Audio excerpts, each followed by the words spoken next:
is Jacob. And my name is Jelani. And we are from the Unplugged Gaming Club from Statesville High School. And today we are reviewing Martian dice.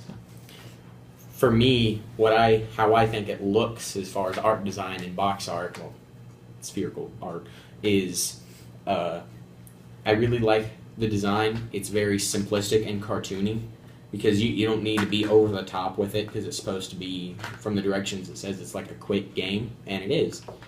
For me, it's the same.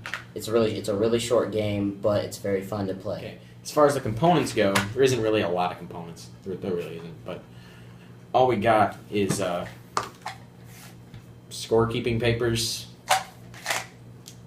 directions, and the dice, and that's it. You can play the dice anywhere you want to. You can score any way you want to. It doesn't even have to be with this. You can do it on a piece of paper with like a table graph.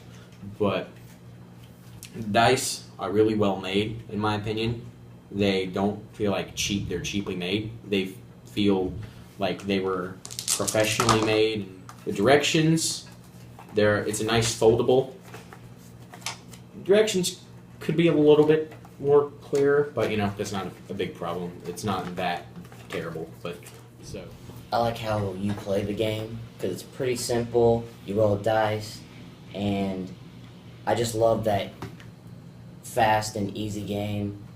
It is not overcomplicated with a whole bunch of instructions. There's simple instructions on how to play it. Now, for the easeability to pick up the game and just start playing it, there will be a little bit of confusion, like not a lot, but just a tiny bit, because you're like, wait, what am I supposed to do with the death rays? What am I supposed to do with all this stuff?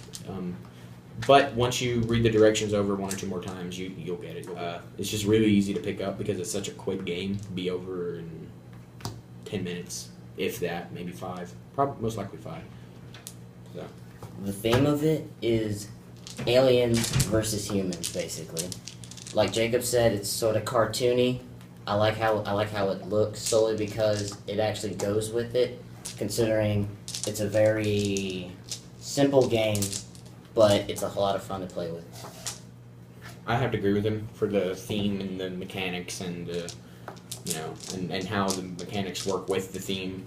Like, you can obviously tell that because you're always on the lookout for the tanks and the death rays.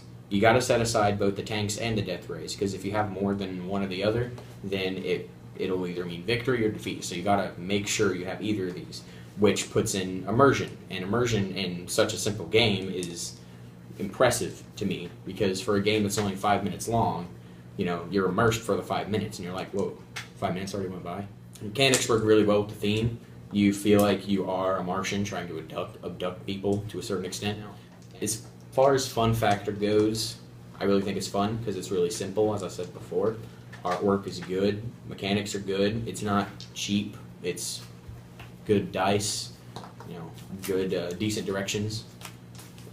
My own complaint with it is that I wish they made the cup a bit bigger, because sometimes there are a bit of troubles trying to get them all in. And some of them spill. So it's a good game, but after a while, it gets a little boring. Yeah. Because it's such a short game, it does get kind of repetitive. But for it being a short game, it's extremely fun. Yes.